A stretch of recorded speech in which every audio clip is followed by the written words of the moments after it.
بسم الله الرحمن الرحيم. عن أبي هريرة رضي الله تعالى عنه قال: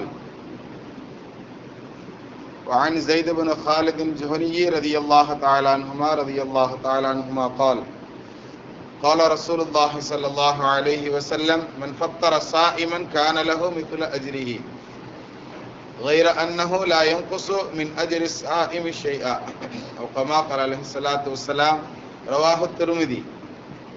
கண்ணியத்திற்குரிய அல்லாஹ் நல்லடியார்களே, இந்த ஹதீஸ் நாம் எல்லாம் பிரபல்யமாக கேள்விப்பட்ட ஒரு செய்தி தான். அல்லாஹ்வுடைய திருத்தூதர் முஹம்மது நபி ஸல்லல்லாஹு அலைஹி வஸல்லம் அவர்கள் சொன்னார்கள், மன் ஃபத்தர ஸாயிமன், ஒரு நோன்பாளிக்கு எவர் நோன்பு திறக்க கொடுப்பாரோ கானலஹு மிஸ்லு அஜ்ரிஹி, இந்த நோன்பாளியினுடைய நன்மை இவருக்கு கிடைக்கும் என்பதாக நபி ஸல்லல்லாஹு அலைஹி வஸல்லம் அவர்கள் சொல்றாங்க. நோன்பாளிக்காக வேண்டின்னு சொல்லி நோன்பு திறப்பதற்காக நாம் கொடுக்கக்கூடிய அந்த விஷயங்கள், அந்த பொருட்கள், இந்த நோன்பாளிக்கு என்ன நன்மைகள் எல்லாம் கிடைக்குமோ அது போன்றது ஒரு நன்மை இந்த நோன்பு திறக்க கொடுத்தவருக்கும் கிடைக்கும் என்ற செய்தியை இந்த ஹதீஸ் நமக்கு பதிவு செய்யுது. நோன்பாளி நோன்பு வச்சார அவருடைய நன்மையிலிருந்து எடுத்து கொடுக்கப்படுமா?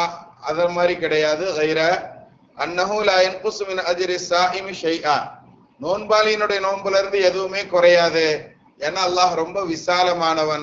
நோன்பாளியினுடைய அதே நன்மையை அப்படியே நோன்பு திறக்க கொடுக்கிறவருக்கும் கொடுக்கறான் அப்படிங்கிற செய்தியை நமக்கு நபி ஸல்லல்லாஹு அலைஹி வஸல்லம் சொல்லி தர்றான்.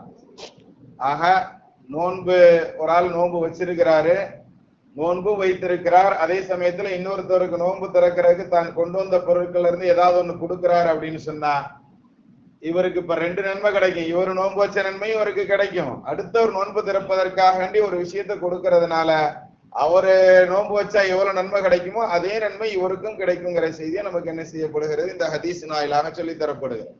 அதனால இன்னைக்கு நிறைய பள்ளிகள்ல பார்த்தோம்னு சொன்னா நோன்பு திறக்கிறதுக்காக வேண்டின்னு சொல்லி ஏதாவது சிலர் வாட்டர் பாட்டில் வாங்கி கொடுக்குறாங்க, சிலர் ஜூஸ் வாங்கி கொடுக்குறாங்க, சிலர்கள் பேரித்தம்பழம் வாங்கி கொடுக்குறாங்க. நபி ஸல்லல்லாஹு அலைஹி வஸல்லம் சொல்லுவாங்க, நோன்பு திறக்கிறதுல முதல் பொருளாக பேரித்தம்பழம், ஆஹா எவ்வளவு அருமையானது அப்படிங்கறது தங்களுடைய வாயால புகழ்ந்து இருக்கிறான். பேரித்தம்பழம் இல்லையா, தண்ணீரை வைத்து நோன்பு திறங்க அப்படிங்கிற விஷயத்த வலியுறுத்தி நபி ஸல்லல்லாஹு அலைஹி வஸல்லம் சொல்லி இருக்கிறான். அதனாலதான் இந்த ரெண்டு விஷயங்களும் பள்ளிகளில் ரொம்ப முக்கியத்துவம் கொடுக்கப்படும் கண்ணியவான்களை. அதே மாதிரி ஒரு ஹதீஸ்ல வரும், நபி ஸல்லல்லாஹு அலைஹி வஸல்லம் ஒரு பயணத்துல இருந்து ஒட்டகத்துல இருந்து இறங்கும் போதே சொல்லுவாங்க, தன்னுடைய தோழர் ஒருவருக்கு, அவர் தப்பாக சமையல்காரராக நபி ஸல்லல்லாஹு அலைஹி வஸல்லம் எங்க போனாலும் அவங்க சமைக்கக்கூடிய அந்த விஷயத்தை செய்து கொண்டு இருந்ததுனால அந்த தோழரை பார்த்து சொல்லுவாங்க, எனக்காண்டி கஞ்சி தயார் செய்ப்பா நோன்பு திறக்கிறதுக்கு அப்படின்னு சொல்லுவாங்கன்னு ஒரு ஹதீஸ்ல இடம்பெறும் வார்த்தை. அந்த விஷயத்துல இருந்து மறுவி வந்ததா என்னன்னு தெரியல. நாம என்ன செய்யறோம், இன்றும் கஞ்சி என்ன செய்யறோம், ஃபாலோ பண்ணிக்கிட்டு இருக்கிறோம். அதனாலதான் கஞ்சியும் ஒரு விஷயமாக நோன்பு திறப்பதற்காக சொல்லி பள்ளிகளே நாம என்ன செஞ்சுக்கிட்டு இருக்கிறோம், ஏற்பாடு செய்து கொண்டு இருக்கிறோம். ஒரு விஷயத்துல ஒரு ஹஜ்ரத் சொல்லுவாங்க, நம்ம தமிழகத்துல மட்டும் நாம் காய்ச்சி விநியோகம் செய்யக்கூடிய கஞ்சிகளினுடைய அந்த வருமானத்தை எல்லாம் சேர்த்து வைத்து வச்சிருந்தோம்னு சொன்னா ஒரு காலேஜ் கட்டிடலாம்னு சொல்றாங்கன்னா, அப்ப எந்த அளவுக்கு உண்டான நோன்பு கஞ்சிகளை காய்ச்சி நாம என்ன செய்யறோம், நோன்பு திறப்பதற்காக மக்களுக்காக கொடுத்து கொண்டு இருக்கிறோம் அப்படிங்கறத நம்ம கவனத்துல எடுத்து பார்க்கணும் கண்ணியத்திற்குரியவர்களை. சரி, அல்ஹம்துலில்லாஹ். நம்மகிட்ட ஓதன மாணவர்ல ஒருவர் ஒரு நாள் கேட்டாரு, முதல் சம்பளம் வாங்கியிருக்கேன் என்ன செய்யணும், முதல் சம்பளம் வாங்கியிருக்கிறேன் என்ன செய்யணும் அப்படின்னு கேட்டார். நோம்புனுடைய மாச நெருக்கத்துல வருதுப்பா, நியத்து வச்சு என்ன செய்யற, நோம்புக்காக வேண்டின்னு சொல்லி நோம்பாளிகளுக்குன்னு பேரிச்சம்பளம் வாங்கி கொடுக்கறதுக்கு முதல் நியத்து வைன்னு சொன்னேன். 4 பாக்ஸ் 5 கிலோ பாக்ஸ் என்ன செஞ்சாரு, 4 பாக்ஸ் வாங்கி கொடுத்தாரு, 20 கிலோ. அல்ஹம்துலில்லாஹ். அப்ப இருந்து இப்போ வரைக்கும் 5 ஆண்டுகளாக அவர் என்ன செஞ்சுட்டு இருக்காருன்னா அந்த பேரித்தம்பழங்களை வாங்கி கொடுத்து கொண்டே இருக்கிறார். நம்ம பள்ளிக்கு மட்டும் நல்ல, கிட்டத்தட்ட 4-5 பள்ளிகளுக்கு இப்ப என்ன செய்யறாங்க, 4-5 பாக்ஸ்களாக வாங்கி கொடுத்து கொண்டு இருக்கிறாருன்னு சொன்னா எவ்வளவு நன்மைகளை அவர் தட்டி கொண்டு இருப்பார்னு கொஞ்சம் யோசிச்சு பாருங்க. நம்ம முதல் எடுக்கிறத என்ன செய்யறோம், பேரிச்சம்பழத்தை வச்சுதானே நோன்பு திறக்கிறோம். அந்த பேரித்தம்பழத்தினுடைய ஒவ்வொருத்தரும் நாம் திறக்கக்கூடிய அந்த நன்மைகள் அந்த மனிதருக்கு, அந்த மாணவருக்கு போய் சேருமா இல்லையாங்கிறத கொஞ்சம் யோசிச்சு பாருங்க. இது மாதிரி எல்லோரும் நாம என்ன செய்யணும், ஆசைப்படணும். நம்மளுடைய கஞ்சியை வச்சு எல்லாரும் நோன்பு திறக்கணும், நம்மளுடைய தண்ணீரை வைத்து எல்லோரும் நோன்பு திறக்கணும், நோன்பு திறந்த உடனே நம்மளுடைய ஆகாரத்தை சாப்பிடணும் அப்படிங்கிற விஷயத்துல நாம என்ன செய்யணும், பெருமைப்படணும், நாம் சந்தோஷப்படணும்.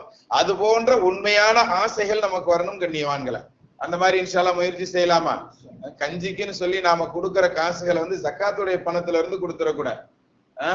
அதே மாதிரி கடன் வாங்கி வச்சிருக்கிறோம், கடன்ல இருந்து கொடுக்கலாம், இருந்தாலும் நம்ம கடனை சரியாக அடைச்சிருவோங்கிற நம்பிக்கை இருந்தால் கொடுக்கலாம், இருந்தாலும் அதையும் கூட தவிர்த்து கொள்வது ரொம்ப சால சிறந்தது.